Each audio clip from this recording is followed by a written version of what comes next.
Я пробудил в истории самую бесполезную способность — ремонт. Она возвращает неживое в пределах метра к исходному виду, но при использовании книга не меняется совсем, полотенце тоже никак. Вот почему на 3-й месяц зомби-апокалипсиса моя девушка взяла последние полпачки печенья и, не оглядываясь, села в машину другого мужчины. Перед уходом она швырнула к ногам пустой пакет лапши, как подачку псу. «Милый, Нэн против, твой навык никчёмен. С тобой умру с голоду». В отчаянии уставилась на пустой пакет. Пакет, ладно. Мелькнула безумная мысль — обновить. Вдруг разнесся густой запах говяжьего рагу.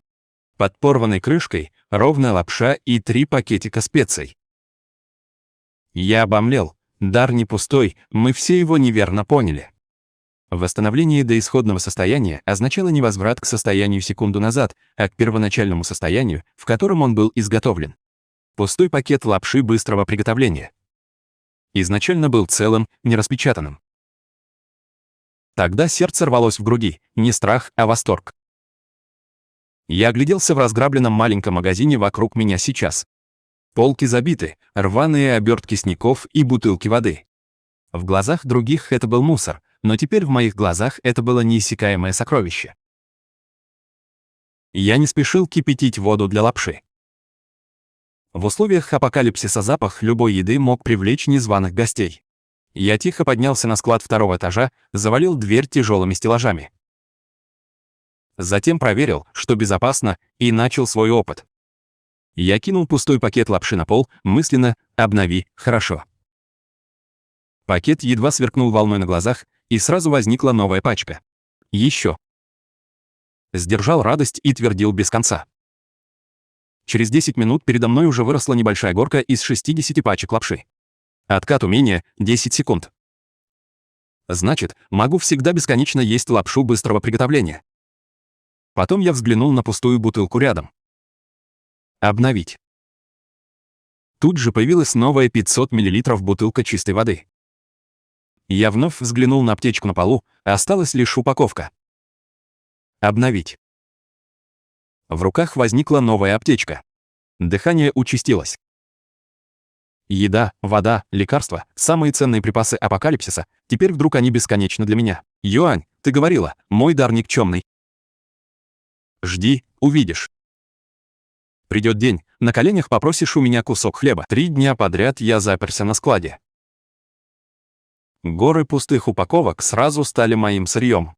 Чипсы, печенье, шоколад — все, чем можно было набить желудок, было восстановлено мной.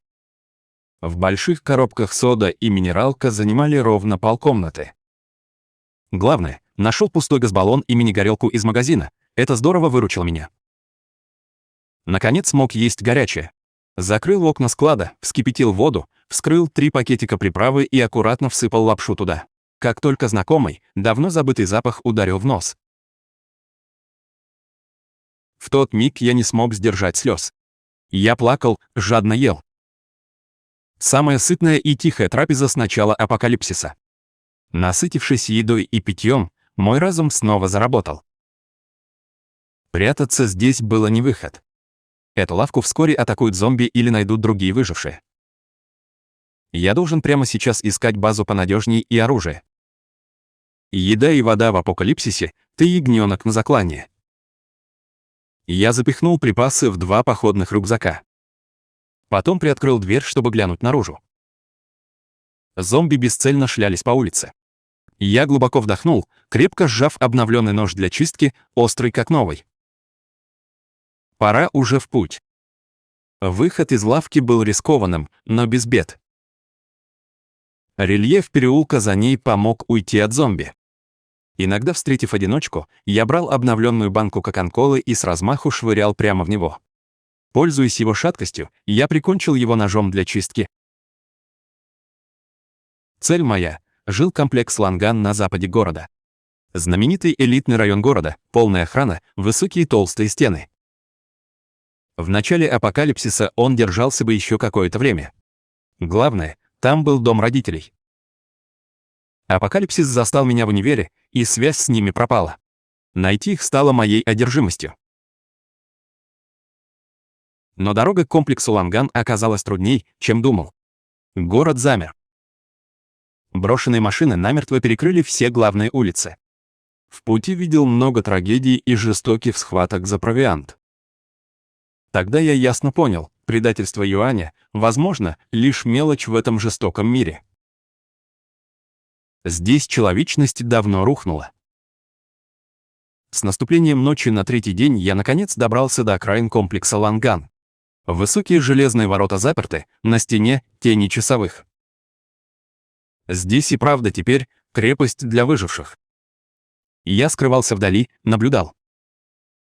В комплекс пускали только после их строгого досмотра. Поэтому я пересобрал свой рюкзак и спрятал большую часть своих припасов в скрытом подземном коллекторе, оставив только 2 бутылки воды и пачку печенья, затем направился к главному входу, притворяясь обычным беженцем. «Стой!» «Кто там?» Со стены грянул крик. Я сразу поднял руки вверх, голову, показал свое «я местный здесь». «Меня зовут Линфан, живу в доме 17». Дом 17, Линфан. Человек наверху на мгновение замолчал, словно сверяясь по рации. Вскоре железные ворота приоткрылись, вышел настороженный мужчина с стальной трубой. «Документы», — сказал он, подняв подбородок. Я достал из кармана готовую карту и протянул ему. Он мельком сверил и снова оглядел меня. «Ты один?» Услышав это, я опустил голову и, со страхом и комом в горле, сказал, по дороге меня обокрали. Осталось теперь лишь горсть еды. Он нахмурился, не веря, но, увидев мою худобу и жалкий вид, наконец опустил защиту. «Входи. Помни правила комплекса. Новички сдают половину запасов в общий фонд». От этих слов сердце сжалось сразу. К счастью, я был готов. Кивнул и дал ему воду и полпачки печенья. Мужчина взял их с презрением, но жестом впустил меня. В комплексе внутри увиденное сразу заставило тихо вздохнуть с облегчением. Хотя обстановка напряженная, порядок все же был. Люди патрулировали, другие укрепляли оборону, а женщины и дети были собраны в общественном клубе комплекса. Это место напоминало оазис посреди апокалипсиса, временно изолированный от резни и хаоса снаружи. Регистраторша сказала, комплекс теперь у брата Леопарда, он руководит. Раньше он вел его недвижимость здесь, управляющий недвижимостью комплекса. Управляющий. После апокалипсиса он пробудил земной навык и создал охрану всем. Все жители получают дневной паёк по очкам вклада. Хочешь больше? Тогда прямо сейчас вступай в патруль или логистику. Сослался на здоровье, чтобы пока не вступать в команду. Срочно было найти родителей. Но в тревоге, добежав до двери дома, я увидел, защитная дверь вышиблена, а внутри там все полностью разгромлено. Увидев это, мое сердце сразу сжалось. Я вбежал домой и безумно заорал вслух «Папа, мама!». Но в ответ мертвая тишина. Пыль на журнальном столике в гостиной показывала, он не был здесь уже точно несколько дней. На полу следы борьбы, но крови нет. Пожалуй, это тут единственная хорошая новость. Я опустился на пол, беспрецедентное смятение и страх охватили меня. Я не знал, где их искать. Я опешил, когда снаружи послышались шаги, и презрительный голос сказал «Глянь, еще рыбка ушла из сети». Я резко поднял голову, у двери стояли двое. Главарь бритый смотрел зло на меня. Я его узнал, капитан отряда, под началом брата Леопарда, по прозвищу Скорпион. Скорпион облизнул губы, взгляд, будто рыба на разделочной доске. «Владельцы твоего дома». Владельцы задолжали немало очков вклада нашему брату Леопарду несколько дней назад и были выселены. Этот дом теперь наш. Зрачки сузились. Что с моими родителями? Мы их в апокалипсисе ненужным конец. Но ты, похоже, немного умеешь. Останешься и будешь нам ходить за покупками. Оставим тебя здесь, чтоб ты ел свой хлеб. Я был слишком наивен. Я думал, это безопасное убежище, но оказывается, и здесь большая рыба ест маленькую. Видя, как они приближаются все ближе, я тихонько сунул руку в боковой карман рюкзака, где лежал новый нож для чистки овощей, который я улучшил. Но когда я готовился драться за жизнь, у двери прозвучал ледяной женский голос. «Стоп!» Скорпион и приспешники все тотчас замерли. И, увидев, кто пришел, улыбка на его лице мгновенно застыла, сменившись суровым выражением. У двери женщина в боекомбинезоне, с мечом Тан, на клинке темная кровь. За ней бойцы команды, та же свирепая аура. Я узнал ее. Это Чэнь Лин, капитан сильнейшего отряда стражи. Говорили, у нее редкий ментальный дар. Ее сила невообразима. Это меч, которому Леопард всегда доверял больше всех. Чэнь Лин не слушала Скорпиона, посмотрела на меня. Что случилось? Словно найдя спасательный круг, я поспешно сказал, они хотят напасть на меня. Скорпион побледнел и быстро сказал, капитан Чэнь, не слушайте. Просто его родители задолжали баллы, мы только пришли забрать дом. Чтобы отобрать дом, нужны двое, а вы еще дверь подпираете. Голос тихий, но с железным и явным нажимом. Чего ждете? Валите сразу. Скорпион схватил сообщника и сбежал бегом. Опасность прошла, напряжение спало, я расслабился и чуть не рухнул. Чэнь Лин на меня глянула, слегка нахмурившись. Сейчас держись от них подальше. Сказав это, она в чужие дела не лезла и, развернувшись, ушла. Я быстро позвал капитана Чэня. Знаете, куда выслали моих родителей? Имена Линь Янга, Ван Сюмэй. Чэнь Лин задумалась на миг. Имена знакомы. Брат Леопард выгнал всех стариков, слабых и больных, у кого не было навыков и кто не мог выполнять тяжелую работу, отправив их на заброшенный завод за северными воротами комплекса под предлогом того, чтобы они выживали сами. Сердце сжалось. Заброшенный завод, ни еды, ни защиты. Разве ждать смерти? После ухода Чэнь Лин я сразу запер дверь. Мне надо на завод у северных ворот. Родителей найти, но сейчас еще нужна внутренняя сила. Достал из сумки шоколад, съел пару кусочков, чтобы окрепнуть. Потом заметил стальную трубу, брошенную Скорпионом на земле, внизу рядом. Был ржавый, чуть погнутый. Я коснулся его рукой. Сразу в моей руке возникла новая стальная труба, холодно блестящая металлом. Но этого мало было. Я вбежал на кухню, нашел походный набор, что отец собирал годами. Внутри лежали многофункциональная саперная лопатка, топор и кинжал. Они немного затупились от редкого использования. Реставрировать. 3 клинка сразу стали острейшими, будто снова вышли прямо с завода. Дождавшись наступления ночи, я воспользовался сменой патруля, чтобы прокрасться к северным воротам комплекса. Здесь было намного пустыннее главного входа. 2 охранника зевали на посту. Я их не тревожил вовсе. Я нашел слепую зону камер и ночью по новой веревке легко перелез через 3-метровую стену. По ту сторону стены был пустырь, а вдалеке виднелся силуэт завода, похожего на безмольного стального монстра. В воздухе витал легкий запах гнили, и время от времени доносилось рычание зомби. Я крепко сжал стальную трубу и присел. Я быстро пошел к заводу. Но чем ближе, тем больше зомби. Я укрылся за стеной руин и увидел, вход в завод облепила дюжина зомби, их манил звук и яростно били в запертую железную дверь. А изнутри смутно доносились тихий плач и крики. Мои родители были там. Сердце горело, но разум твердил мне, нельзя ломиться внутрь. Я осмотрелся. Сбоку завода ряд высоких окон в 4 метрах от земли. Можно войти внутрь там? Идея пришла, я сразу действовал. Поднял камень и швырнул его со всей силы в брошенную машину вдали. Камень стукнул в стекло авто, резкий сухой щелчок, как ждал. Зомби у ворот насторожились. Медленно развернулись, пошли к звуку. Поймав момент, рванул к стене завода, вынул веревку из рюкзака. Привязал ледоруб к концу, метнул, он вцепился в край окна. Вдохнул глубже, не глядя вниз, держась крепко, быстро полез вверх по веревке. Я влез в окно, проскользнул в завод. Внутри огромный цех, ржавые машины, детали валялись повсюду.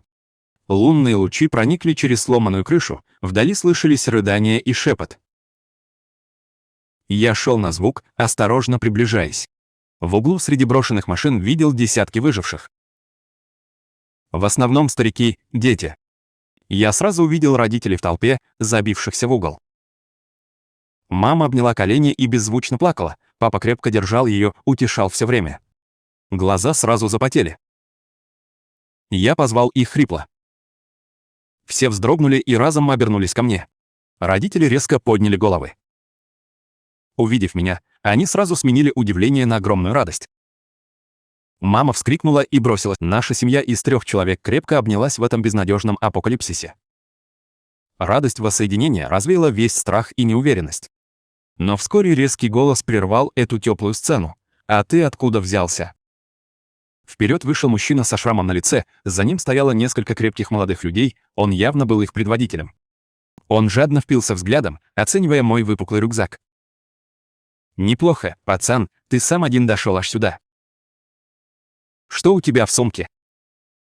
Достань, всем покажи». Я заслонил родителей и холодно глянул. «Это твои дела».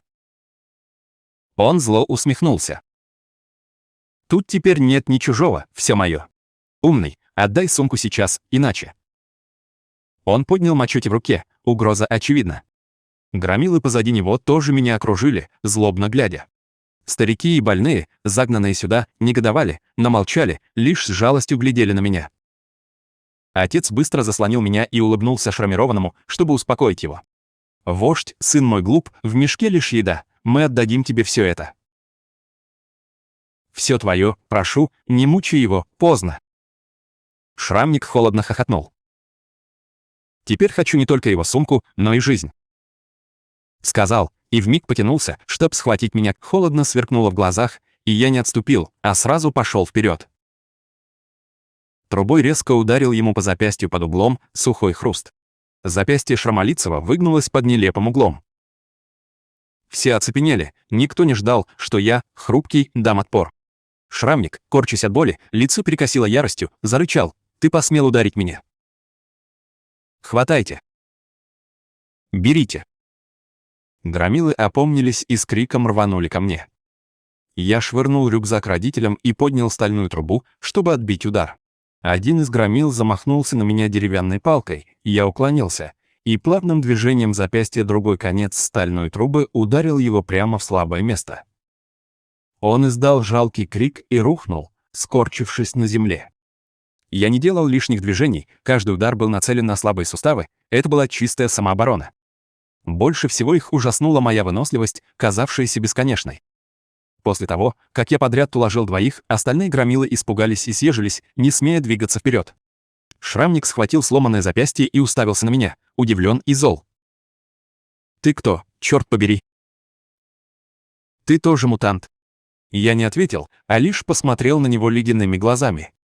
Муки и грехи, вынесенные за месяцы апокалипсиса, вмиг стали жгучим пламенем ярости. «Убирайся, или умри». Моя жестокость их напугала. Взгляд Шрама метался, он никак не ждал такого упорного противника. Однако, когда обе стороны зашли в тупик, железная дверь завода внезапно издала громкий звук, за которым последовали второй и третий. Увидев это, толпа тут же запаниковала. Снаружи зомби начинают стучать в дверь. Что происходит? Почему зомби вдруг всполошились? Паника, как эпидемия. Шрамолицый меня игнорировал и с громилами телами и мебелью намертво подпер качавшуюся железную дверь у входа. Но зомби было слишком много, железную дверь смяло ударами. Засов скрипел, держась из последних сил, и вот-вот сломается. Отчаяние охватило всех. Родители дрожали, сжимая мою руку. Я взглянул, у нас впереди старая ржавая железная дверь. В голове возникла дерзкая мысль. Я тотчас схватил трубу и под ошеломленными взглядами всех пошел к железной двери. «Что ты творишь? Жить надоело». Громила у двери заорал. Я его игнорил, рукой коснулся холодной ржавой панели. Наконец, на глазах у всех свершилось чудо. Помятая железная дверь, словно время вспять, медленно выпрямилась снова сама собой. Она снова стала плоской, и перекошенная дверная рама выпрямилась тут мгновенно. У всех появилась огромная стальная дверь, сияя металлом, сдерживая натиск зомби снаружи. Дверь не поддалась, глухо стукнув. В мастерской стало тихо. Все потрясенно уставились на меня, даже Шрам. Он был так ошеломлен, что даже забыл о боли в запястье, указывая на меня и заикаясь. Твоя мутация — это ремонт. Лень объяснять, убрал руку и холодно взглянул на него. Сила — лучший пропуск апокалипсиса. Только что проявленная жестокость в сочетании с этим чудесным зрелищем полностью сломила психологический барьер человека со шрамом. Он посмотрел на меня, и в его глазах больше не было жадности, а был глубокий страх. «Вождь, я был слеп, будьте великодушны и не держите на меня зла». Я молчал. Просто подошел к родителям. Мама смотрела на меня сложно, взглядом гордость, тревога и странность. Я сжал ее руку, глядя успокаивающе.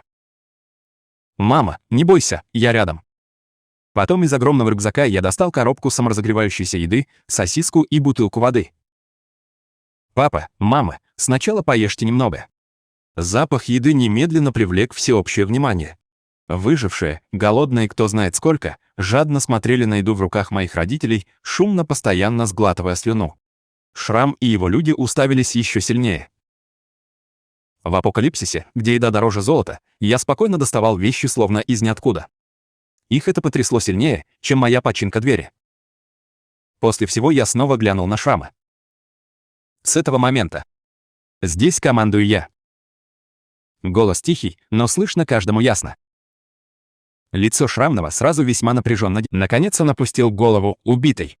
Взять завод и базу было легче, чем думал.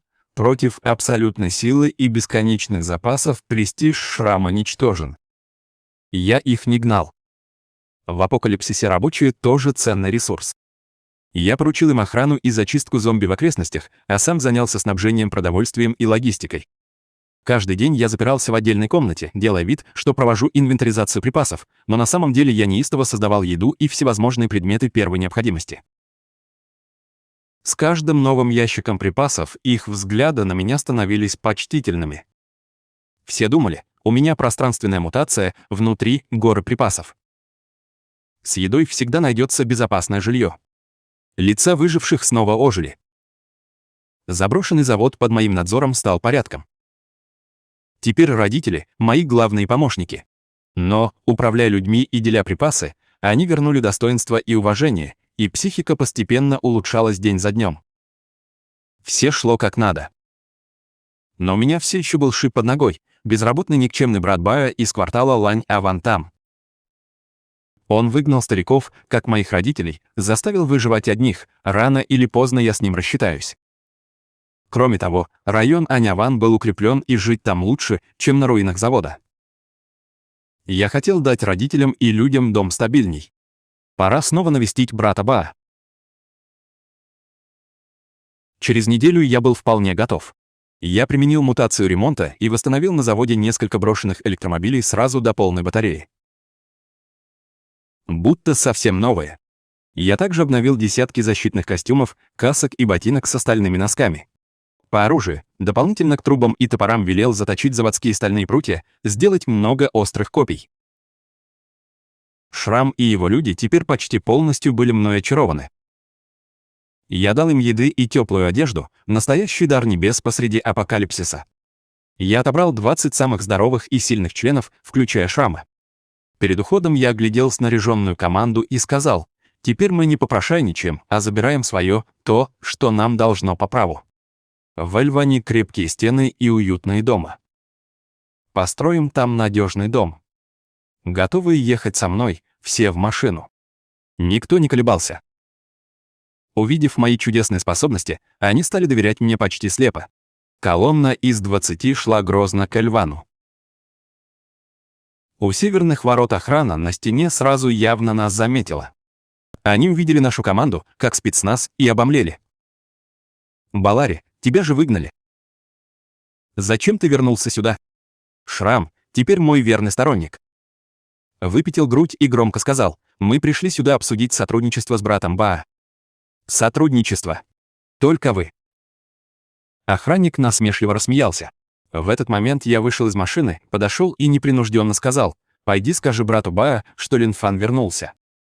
Охранник меня не знал, но, увидев в центре среди всех, понял и я фигура. На миг замялся и по рации доложил начальству. Вскоре северные ворота открылись, и брат Баа вышел с группы людей, среди которых была бывший капитан отряда Чэнь Нин. Брат Баа, тучный мужчина лет 40, глядел хитро, взглядом надменным, высокомерным. Он заметил нас, новое снаряжение, дух, в глазах вспыхнули удивление и жадность.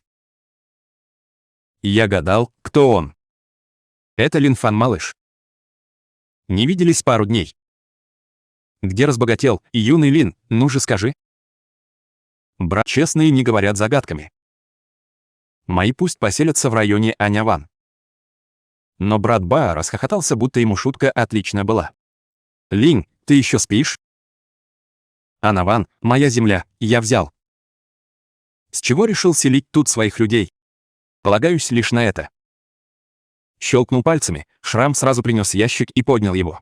Открыв, нашли целый ящик прессованных печеней в целой упаковке. Смех брата Баа мгновенно стих. Охранники позади тоже замерли, перехватило дыхание. Удивлены. Хоть Анаван защищен, людей там сейчас слишком много, расход был высок, и еды почти не было. Дневной паёк, кусок черного хлеба. Откуда у тебя столько еды? Не надо знать, откуда я это достал. Скажи, работаем или нет? Глаза брата Баа вспыхнули. Очень просто. Мои люди селятся тут, мы даем часть еды, вы охраняете комплекс, управляем этим местом вместе. Лицо Баа потемнело. Братец, аппетит у тебя огромный. Я начальник базы, как мне связаться с мальчишкой без рода? И быть равным. Вот мои условия. Не согласитесь, войдем силой. Силой. И всего лишь с 20 людьми. По приказу Чэнь Лин и отряд королевы за ней шагнули вместе. Смертельная аура мгновенно разлилась вокруг. Отряд Лирин был козырем комплекса Ланган. Все они — способники с сотни боев за плечами. Мои люди же напряглись. Лишь я сохранял спокойствие. Я взглянул на Чэнь Лин, помогавшую мне однажды. Она тоже смотрела на меня, оценивая и удивляясь. «Капитан Чэнь, вы тоже считаете, что мы не сможем войти?» Чэнь Лин помолчал и сказал: «Господин Линь, вы сильны, но в Лангане 200 стражей, не лезьте туда силой». Слова сочли добрым предупреждением. Брат Баа самодовольно хмыкнул. «Слышал. Вот тебе совет, отдай всю еду, тогда, возможно, разрешу тебе и родителям жить здесь как обычным жителям. Подчиненным. Пусть уходят прочь, откуда пришли». Вот его ответ. Сожрать мои припасы и выгнать людей. Отличный план. Я улыбнулся. Я медленно поднял руку и указал на высочайший жилой дом комплекса за ними. Глядя им в глаза, сказал: «Даю последний шанс. Впустите меня, иначе я сотру здание». Потом повисла странная тишина, затем грянул оглушительный смех. Брат Баа хохотал до слез. «Чэнь Лин, слушай, это лучшая шутка за год, честно». Но Чэнь Лин не смеялась, лишь смотрела строго в тот миг. Поняла, я не шучу, и правда так. Я убрал улыбку и начал отсчет. У брата Баа улыбка застыла. Смех вокруг сразу стих. Они переглянулись, что-то было не так для них. 30-этажка — главный символ комплекса Ланган. Жилье 7 стражников. Когда я дошел, брат Баа наконец рявкнул: «Притворяется, хватайте его». Но было уже слишком поздно. Как только я закончил обратный отсчет, я активировал свою способность, не нацеливаясь на объекты в радиусе метра, а мгновенно и без колебаний расширив радиус до предела. Я нацелился на высокое здание более чем в 100 метрах от меня и мысленно произнес: «Обновить». Мир, казалось, затих. На их ужасных глазах 30-этажка, как ребойтовый экран, вдруг сильно яростно замигала. Его очертания стали размытыми и прозрачными. За 1 секунду здание и все, что в нем было, испарилось, оставив на своем месте лишь пустой фундамент, как будто его никогда и не было. У всех лица мгновенно застыли, все вдруг ошеломлены, растеряны, охвачены невыразимым страхом. Подчиненные брата Баа были полностью сломлены. Они побросали оружие, рыдая и разбегаясь во все стороны, словно спасаясь от апокалиптической катастрофы. Брат Баа рухнул на земь, белый как мел. Губы дрожали, он не вымолвил ни слова. Его караул, которым гордился, из 200 бойцов распался вмиг. Чэнь Лин и отряд Лирин позади, хоть не рухнули, у всех по лицам читались шок и ужас. Ее рука с мечом едва дрожала. Она уже взглянула на меня иначе, не взгляд выжившего, а взор Бога, шагающего среди смертных. Я опустил руку и подошел к брату Баа, обмякшему тряпкой. Он вдруг взглянул на меня, как на монстра. Он дрожал, как лист. «Можно впустить моих людей?» Брат Баа резко молча кивнул, отползая в сторону. Проигнорировал его, повернулся и сказал ошеломленным Баларе и остальным: «Входим». Люди очнулись ото сна. Они глядели на меня фанатично, обожая. Они знали, вождь силен, но не думали, что он сможет так легко стереть целое здание. Что за сила это была? С таким вождем зачем вообще бояться апокалипсиса? Наша группа под уважительными взглядами всех в комплексе Ланган триумфально вошла в комплекс. Никто другой не осмелился нас остановить. Чэнь Лин и ее отряд Лирин молча следовали за нами, словно сопровождая нас. Я знал, что с этого дня у комплекса Ланган сменился хозяин. Взяв власть, я сразу первым делом убрал брата Баа и его шайку за злоупотребление. Запер главарей. Я не убил их, а лишь аннулировал их способности. Моя способность обновления эволюционеров уже могла воздействовать на живых существ. Я мог исцелять тело, возвращая человеку здоровье снова полностью. Конечно, я также мог обновить его ядро способностей, вернув его в первоначальное состояние до пробуждения. Брат Баа из владеющего дыханием стал жирным, курицу не свяжет. Дух его совсем рухнул. Чэнь Лин и отряд Лирин я переманил к себе. Воины, у них совесть все-таки еще жила тогда. И они были редкой силой в апокалипсисе. Я обновил погнутый в бою меч на глазах у Чэнь Лин, а затем обновил коробку антибиотиков с истекающим сроком годности, превратив их в свежеизготовленные лекарства. Чэнь Лин наблюдала за всем этим и, наконец, поняла, что моя сила — это не пространственная способность и не способность к ремонту, а почти абсолютная сила, которую она не могла постичь. Она молчала, потом склонила голову. С сегодняшнего дня отряд Лирин полностью подчиняется вашим приказам. Подчинив Лирин, я взял полный контроль комплекса Лангана. Я установил новые правила. Все, независимо от наличия способностей, должны были просто работать, чтобы получать еду. Я пустил в ход безлимитные запасы, быстро покорил людей и вымел гниль из комплекса. Ланган ожил под моим надзором. Родители глядели на меня радостно и гордо. Про мой дар никогда не спрашивали. Они знали лишь, сын повзрослел и стал опорой всем. Как база встала на рельсы сразу. Я задумался глубже, где точно предел моих возможностей. Перезагрузить лапшу, перезагрузить здание. Так я могу обновить живого. Нашел стражника, в бою его царапнул зомби, он уже мутировал. Все решили, он пропал. Я вывел всех, запер дверь, положил руку ему на лоб. Мягкий белый свет окутал напарника. Его крики боли постепенно стихли, мутация исчезла на глазах. Я видел, как раны таяли, и сердце накрыло волна чувств. Я вернул его тело к норме до заражения. Значит, зомби-вирус для меня теперь уже больше не неизлечим. Это открытие взбудоражило меня больше ремонта здания. Если исцелю зомби-вирус, смогу ли спасти больше людей и даже остановить апокалипсис? В сердце тайно сложился дерзкий план для всех, кто выжил. Но перед этим мне нужно было уладить одно личное дело. Я позвонил Сален и спросил, есть ли у нее новости о команде выживших под названием «Пламенный огонь». Это название команды повелителя огня земного ранга Чиньяна и моей бывшей девушки Луянь.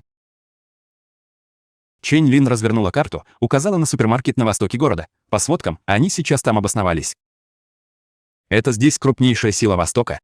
Их глава Чэнь Ян, контролер огня земного ранга, на пике своих сил. В моих глазах мелькнул холод. Завтра мы навестим соседей. Наутро я взял лишь Чэнь Лин и отряд Лирин. Мы выехали на моем обновленном броневике-вездеходе и сразу направились прямо на окраину большого супермаркета. Супермаркет стал крепостью, стеной, с вооруженной охраной. Мы пришли, тревога сразу поднялась. «Кто там стоит? Представьтесь». Чэнь Лин высунулась. Ребенок сегодня прибыл с базы Ланган к вождю Чэнь Яну, база «Пылающий огонь». Люди на стене явно никогда не слышали моего имени, но они знали о репутации базы Ланган. Вскоре главная дверь супермаркета открылась, и из нее вышел мужчина в красной коже. За ним шла Луянь с обожающим взглядом. Мы не виделись месяцы, но Луянь жила неплохо. Увидев меня, удивилась, затем ухмыльнулась, на лице у нее явное превосходство. Ли Фан. Что случилось? Не выжил снаружи и хочешь к нашему жаркому костру? Она еще считала меня бесполезным, нуждающимся в ее защите. Чэнь Ян оглядел меня, увидев Чэнь Лин и отряд Лирин позади. В глазах мелькнуло недоверие, но больше презрение. База Ланган. Не слышал никогда. Лентяев, раз уж мы все выжившие, оставьте свои машины и припасы и убирайтесь. Он говорил с крайним высокомерием. Он считал земной огонь под контролем и никого не боялся. Луян, пользуясь чужой властью, добавила: «Слышал?» Ли Фан, по старой дружбе, советую тебе не упрямиться. Теперь ты недостоин чистить обувь Чиньяну. Взглянув на ее злорадство, я вдруг рассмеялся. «Луян, помнишь пустой стакан из-под лапши, что ты бросила?» Луян была ошеломлена, не понимая, почему я вдруг упомянул об этом. «Какая коробка из-под лапши?» «Не помню, уходи сейчас же, смотреть тошно». Улыбка исчезла, взгляд стал ледяным. «Ты забыл это, а я помню». «Ясно. Сегодня пришел, чтоб ты это съел». Луян, будто громкую шутку услышала, ткнула в меня и рассмеялась. «Ли Фан, спятил. Ты заставляешь меня съесть горшок лапши?» «С чего взял?» Чэнь Ян скрестил руки и холодно усмехнулся. «Мальчишка, слишком дерзишь. Похоже, без урока тебе не обойтись никак. Ты не узнаешь, как пишется «смерть». Он умолк, в ладони вспыхнул огненный шар, нестерпимо жаркий. Отряд Лирин немедленно занял оборонительные позиции. Только Чэнь Лин и я остались неподвижны. Я глянул на огненный шар в его ладони, качнул головой. «Только это умеешь. Жалко». Огненный шар в ладони Чиньяна, как свеча на ветру, разом погас в воздухе вмиг. Самодовольная улыбка Чиньяна застыла сразу. Он недоверчиво уставился на пустую ладонь. «Что случилось? Где мой огонь?» Он вновь сосредоточился, но, как ни старался, не сумел вызвать даже малую искру. Его земной огонь, гордость, вдруг угас. «Что ты сделал со мной?» Чиньян в ужасе ткнул пальцем на меня, визгнул. Я не ответил ему, лишь перевел взгляд на Луян, которая окаменела от страха. «Так на что, по-твоему, я опираюсь?» Губы Луян дрожали, лицо сильно побледнело. Хотя она и не знала, что произошло, она своими глазами видела, как эта ужасающая огненная способность беззвучно исчезла передо мной. Страх сковал ее речь совсем. Чэнь Лин швырнула ее ко мне, как цыпленка. На коленях, рыдая, она молила о пощаде. Я без чувств смотрел на ее вид и вынул из кармана что-то. Смятую упаковку лапши с говядиной, ту, что она швырнула мне. Я берег это все время. Пустой пакет в руке же стал новой коробкой лапши. Я разорвал упаковку, высыпал лапшу и приправы, оставил лишь пустую бумажную миску перед Луян. Луян глянула на бумажную миску на полу, бледная как труп. Она знала, я не шучу, и дрожа подняла ее. При всех ее заставили это съесть в слезах и соплях. Видя это, Транхем наконец понял, какую жуткую жизнь он сам породил. Ноги подкосились, и он тоже рухнул на колени. Я не глядел, только молча следил за Луян внимательно. Проглотила миску с оберткой. База «Яростный огонь» пала легче, чем думал. Лишившись одаренного главаря и пугаясь моих методов, они сдались почти без боя. Я объединил две базы, и база Эльван стала самой мощной фракцией выживших на востоке города. Устранив угрозу Луян, я направил всю энергию на развитие базы и изучение особых навыков. Новость: я лечу зомби-вирус, разойдется тогда, спасет весь мир точно. Прежде чем я смогу защитить себя.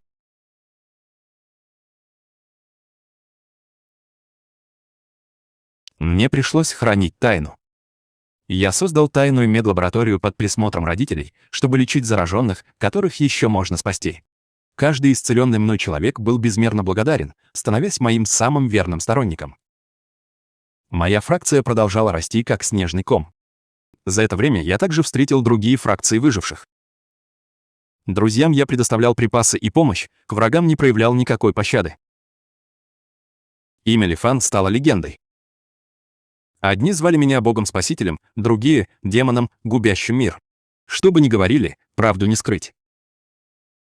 Я взошел на вершину апокалиптического мира. На 5-й год апокалипсиса база Эльван разрослась уже в мегагород на 100 тысяч жителей. У нас была идеальная оборона, автономное земледелие и общество, вернувшие порядок. Здесь на лицах снова улыбки. Я, создатель, бог-хранитель города, редко выходил к людям. Чаще всего я сидел в высочайшей башне центра, глядя на город, построенный мной. Моя особая сила тоже резко выросла. Мне не нужен был контакт, я обновлял все в поле зрения. Даже мертвую землю делал сразу ее плодородной. Я мог обновить зараженный источник воды, сделав его чистым. Моя сила все больше приближалась к силе истинного бога. Чэнь Лин теперь стала главкомом города Надежды. Сзади мне докладывала свежую обстановку. Мой лорд. Орда зомби на западе все ближе и ближе, и ее предводитель — зомби-мутант С-класса с невиданным ранее интеллектом. Зомби С-класса — высший ужас апокалипсиса, способный вмиг стереть город полностью. Услышав это, я вдаль взглянул и увидел давящую черную орду зомби. Я видел в центре прилива существо на белом водном троне. Зомби С-класса, как император, почувствовал мой взгляд, алые глаза встретили мои в воздухе. Ужасающее ментальное давление преодолело мили и обрушилось на меня. Чэнь Лин застонала, лицо сразу побледнело, но я легким жестом убрал это давление.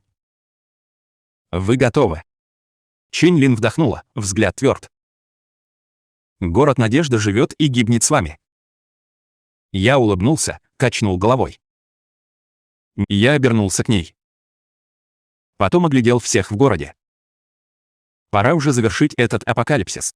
Один вышел из города Надежды, там встал навал. Перед ордой зомби, готовый пожрать небо и землю, 100 тысяч жителей смотрят на меня с экранов. Они напряглись, боялись, но крепко верили.